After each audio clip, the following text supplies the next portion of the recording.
Саламатсыздар, урматтуу студенттер. Ош мамлекеттик университетинин номер 2 дене тарбия кафедрасы өзүнүн программасы боюнча аралыктан окутуунун сабактарын улантат. Бүгүнкү темабыз волейбол. Волейболдогу топту эки колдоп алдынан узатуу жана топту эки колдоп алдынан кабыл алуунун техникасын үйрөтүү. Бүгүнкү сабакты кафедранын окутуучусу Тыныбеков Тажыбек агай өтүп жатат.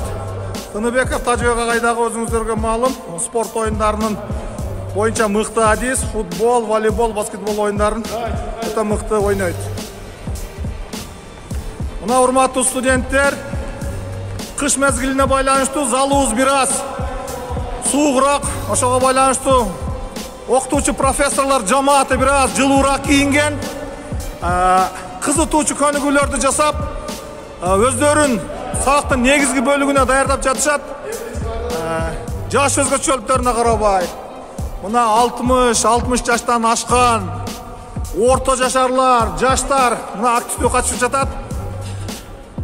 Тажыбек агай разминканы бүтүрүп, восстанавливающий упражнения келди, орусча айтканда, организмди дем алдыруучу көнүгүүлөргө келди.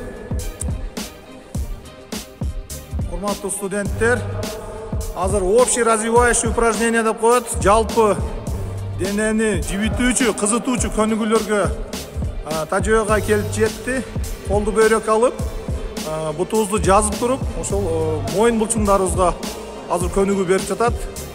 Анатомиялык признактарга байланыштуу дайым дене тарбиялык көнүгүүлөр баштан, моюн булчуңдарынан баштап башталат.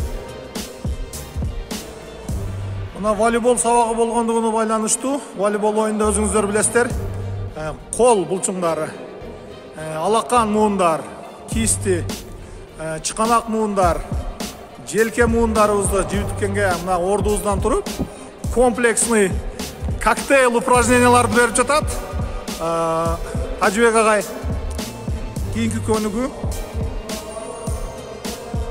көнүгүүдөгү мына координациялык кыймылдары, татаал көнүгүүлөрдү берип жатат. Тажыбек агай мына абдан даярданып келгени көрүнүп турат. Мына Тажыбек агай блокирующийдин, блок тосуучунун подводящий көнүгүүлөрүн, мындай алып келүүчү блок тосуудагы чыгармачылыкты, баягы чеберчиликти өнүктүрүүчү көнүгүүлөрдү берип жатат.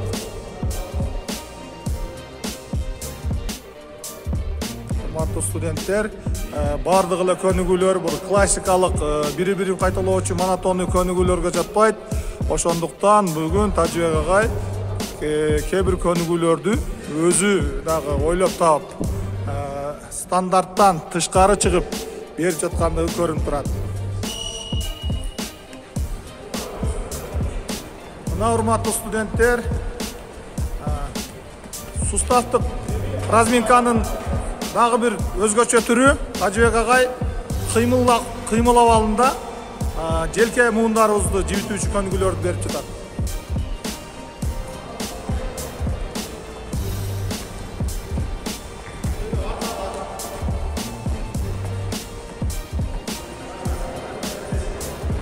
Мына кийинки көнүгүүбүз буттарыбызга өттүк. Тизе муундарыбызды, жамбаш муундарыбызды, согончок муундарыбызды жибитүүчү, кызытуучу көнүгүүлөрдү жасап жатышат. Жалпы көнүгүүлөрдүн аягында мына мугалимдер сабактын негизги бөлүгүнө даярданып, булчуңдарды созуу менен алек болуп жатышат. Булчуңдарды созуп, тизе булчуңдарына, тизе муундарга Тажыбек агай созулуп атып эле кайрадан эле мына тизе муундарын ойлоп кетти окшойт. Жакшы разминка болбой калды деп сабак өтүүчү өзүнө маалым сезип турат. Ошондуктан дагы бир сыйрас тизе муундарын жасап жатышат. Урматтуу студенттер, Тажыбек агай азыр волейболисттин стойкасын көргөзүп жатат. Кандай туура туруш боюнча техникасын көргөзүп жатат. Колдордун акыбалы, колдордун бириктирип кармалуусу, замоктун жабылуусу, азыр ушунун бардыгын өз бөлүктөрү менен детально көргөзүп жатат Тажыбек агай. Тажыбек агай мына алдынан передача жасоодогу имитацияны көрүп атсак, туура техникасын. Топту кабыл алууда кайсыл жерге топтун тийишин жана колдордун көп эки жакка кыймылдабай бутубуздун күчтөрү менен, бутубуздун жардамы менен, бутубуздун серпилүүсү менен топту жумшартып алуунун техникасын, имитациясын көрүп атат. Агайлар болушунча кайталап көргөзүп жатат. Урматтуу студенттер, азыр эки колдоп топту алдынан передача кылуунун техникасын Тыныбеков Тажыбек агай Иса уулу Элдияр агай менен көргөзүп жатат. Иса уулу Элдияр агай Сулайман Тоо волейбол клубунун либерасы, атайын коргоочусу болуп саналат. Азыр мына имитация, топ менен имитация башталды.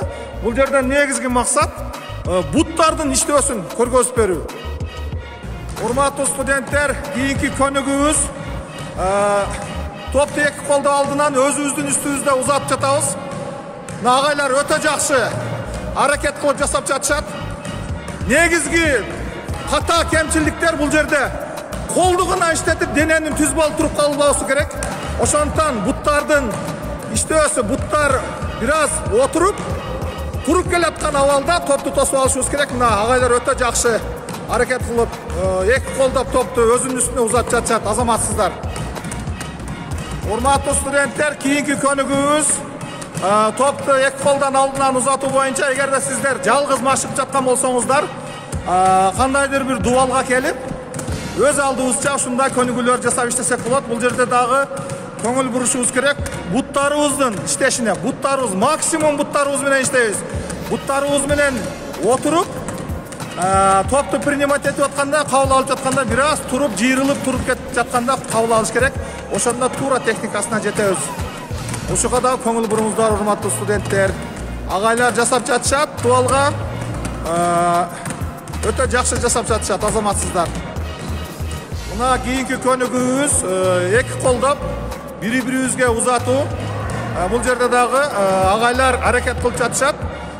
Техникасын карап, техникасынан чыкпай аткарганга негизинен колдорубуз бириктирилүү, буттарыбыздын ийилчээктигин бир аз күчөтүп, буттарыбыздын серпилүүсүнүн күчү менен гана топторду жеткирип, негизги техникалык каталар топтун өтө көп айланып кетүүсү, туура эмес баруусу, колдорубуздун көп мах кыймылдарды колдор менен көп жасабаганга аракет жасап, аракет кылсак, албетте бул техникалык чеберчиликтин жогорулатууга жетишебиз деп ойлойм.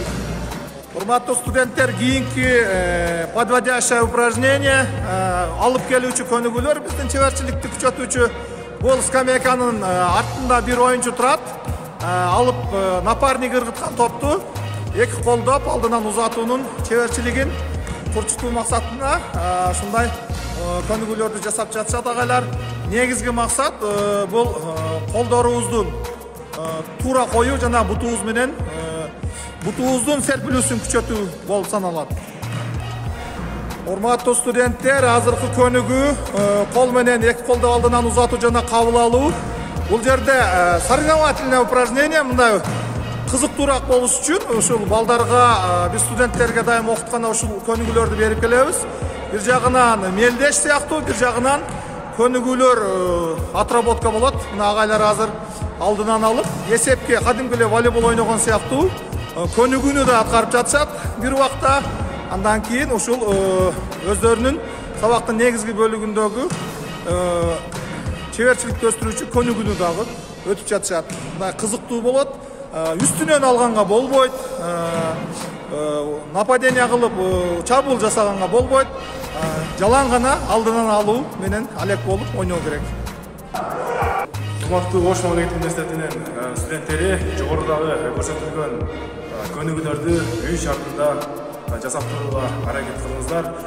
Спорт залдардагы же болбосо короодогу, көчөдөгү бардык ушул көнүгүүлөрдү туура жасаганга аракет кылсаңыздар, ден соолукка өтө пайдалуу десем туура болот. Биз менен кайтарым байланышка чыгып туруңуздар.